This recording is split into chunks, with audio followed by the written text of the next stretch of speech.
वंदे मातरम मित्रों, आज मन व्यथित है। पिछले कई दिनों से मैं देख रहा हूँ कि किस तरीके से मजदूर मजबूर होकर सड़कों पर पलायन की स्थिति में हैं। जहाँ वो काम करते थे वहाँ से उनकी नौकरियाँ चली गई। वहाँ जहाँ वो रहते थे वहाँ के मकान मालिकों ने उनको घर से निकलने का अल्टीमेटम दे दिया। अब मजदूर क्या करेगा? उसने बहुत संयम रखा, सरकार की बात को माना। काफ़ी समय तक वो अपने आप को संयमित कर कर धैर्यपूर्वक इस बात का इंतजार करता रहा कि एक न एक दिन लॉकडाउन हटेगा और वो चीज़ें जो उससे छूट गई थी, जो उससे छीन ली गई थी, वो दोबारा उसे प्राप्त हो गई। लेकिन ना उसको नौकरी दोबारा मिली, ना उसको पैसे मिले और भूख से परेशान होकर वो सारे मजदूर सपरिवार सड़कों पर उतर गए अपने अपने घरों को जाने के लिए।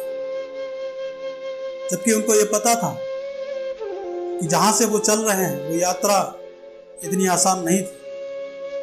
सैकड़ों किलोमीटर का सफर उनको तय करना था। कोई गुजरात से चल रहा है बिहार के लिए, कोई दिल्ली से चल रहा है बिहार के लिए, कोई उत्तर प्रदेश के लिए चल रहा है गुजरात से, कोई महाराष्ट्र से चल रहा है उत्तर प्रदेश के लिए। इस तरीके से पूरे देश में ये स्थिति है कि सड़कों पर आपको जिधर जाएंगे, जिस हाईवे पे जाएंगे, वहाँ पर मजदूरों का पलायन आपको दिखेगा। सबसे बड़ी विडंबना ये है कि वो मजदूर पैदल हैं, छोटे छोटे बच्चों के साथ हैं। उनको ये भी पता नहीं कि उनको खाना मिलेगा, पीना मिलेगा, या वो भूखे ही ऐसे चलते रहेंगे। समाज सेवी संस्थाएं, कुछ अच्छे लोग उनकी मदद भी कर रहे हैं। सरकारों से भी जो हो रहा है भरसक वो भी प्रयास कर रही है। लेकिन कहीं ना कहीं इस व्यवस्था में कुछ तो खोट है, जिसकी वजह से कोई दूरदर्शिता नहीं है। उस व्यवस्था में कुछ ना कुछ तो खामियां हैं जो इन मजबूरों को ऐसे ही मजबूर बने हुए सड़कों पर छोड़ देती है।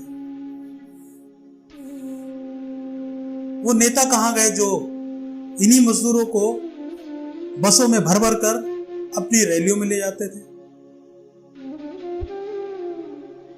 लाखों की भीड़ जुटाकर अपनी पार्टी और नेताओं को खुश करते थे? वो एमएलए एमपी कहां गए जो इन्हीं मजदूरों को जाति और धर्म के नाम पर बरगलाकर वोट प्राप्त करते थे?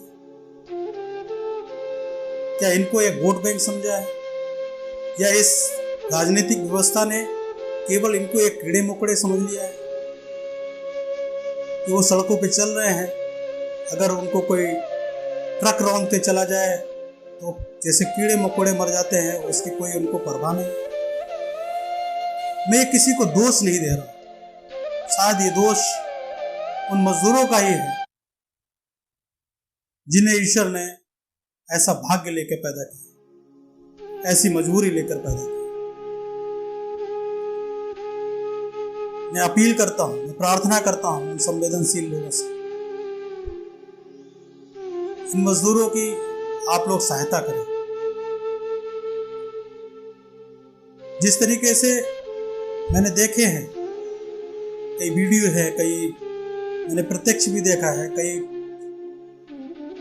महिलाएं बच्चों को गोद में लेकर चल रही हैं, सैकड़ों किलोमीटर से गोद में लेकर चली आ रही हैं, फिर थक जाती हैं, फिर थोड़ा बैठ लेती हैं, फिर चल देती हैं।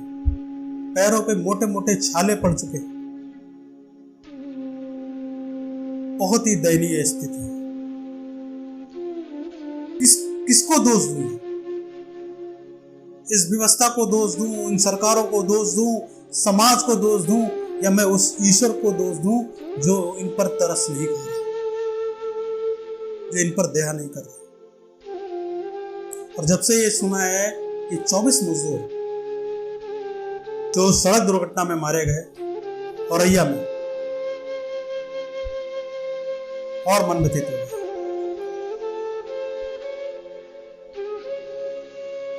बहुत सरल सा सुझाव है, मुझे पता नहीं, समझ में नहीं आ रहा कि ऐसा कौन सा दबाव है जिसकी वजह से इन मजदूरों को उनके घर पहुंचाने की सुविधाएं नहीं दी जा रही, इनको भोजन पर्याप्त मात्रा में नहीं पहुंच रहा।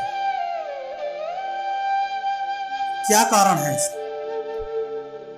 बहुत सरल सा उपाय था कि आप अपने जिले के ट्रांसपोर्टरों से कहते, अपने जिले में जितने भी रोडवेज की बसें हैं उनको आप, अगर वो सड़कों पर चल रहे हैं तो भी उनको कोरोना का खतरा है, यदि वो बसों पर चलेंगे तो कम से कम उनको दूसरी जो एक्सीडेंट हो रहे हैं, दुर्घटनाएं हो रही हैं, या जो उनके चलने की वजह से जो उनको बीमारियां हो रही हैं, जो उनको परेशानियां हो रही हैं, कम से कम वो तो नहीं होंगी।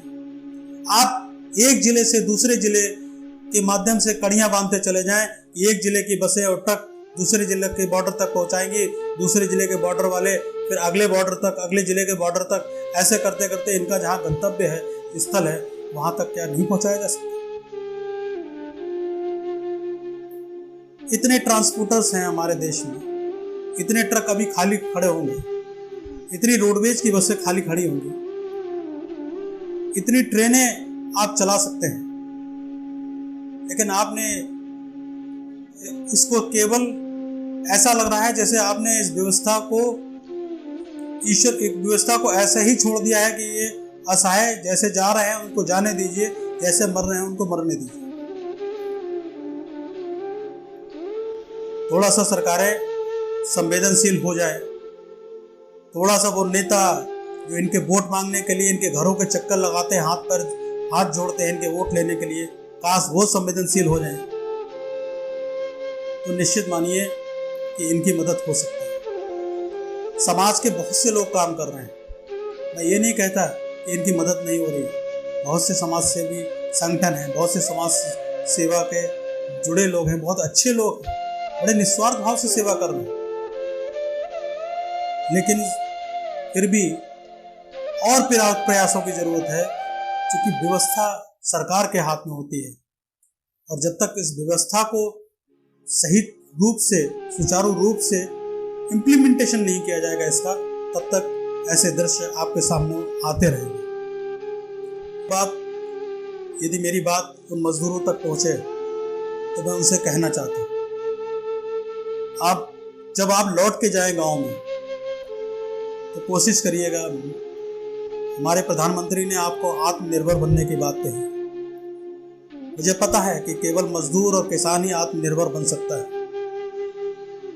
वो ही धरती का सीना फाड़कर धरती से लोगों के लिए अन्न पैदा कर सकता है,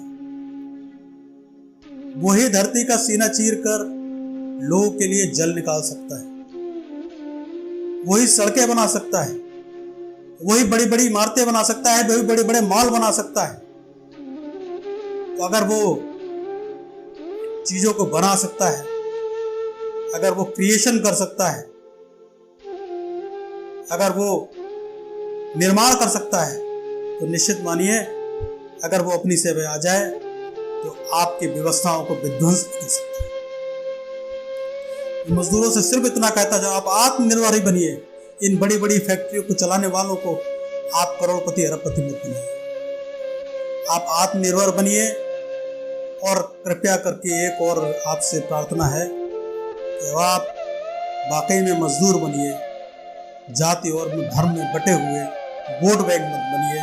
मेरी आपसे ये प्रार्थना है, मेरे से जो संभव हो रहा है मैं आपकी मदद कर रहा हूँ, करता रहा हूँ, आगे भी करता रहूँगा।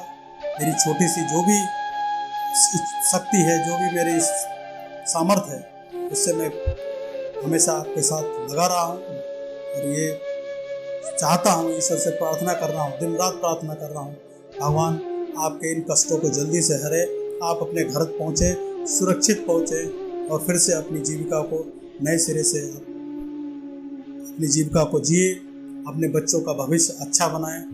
ईश्वर आप पर कृपा करें। जय हिंद, वंदे मातरम, जय किसान, जय जवान, जय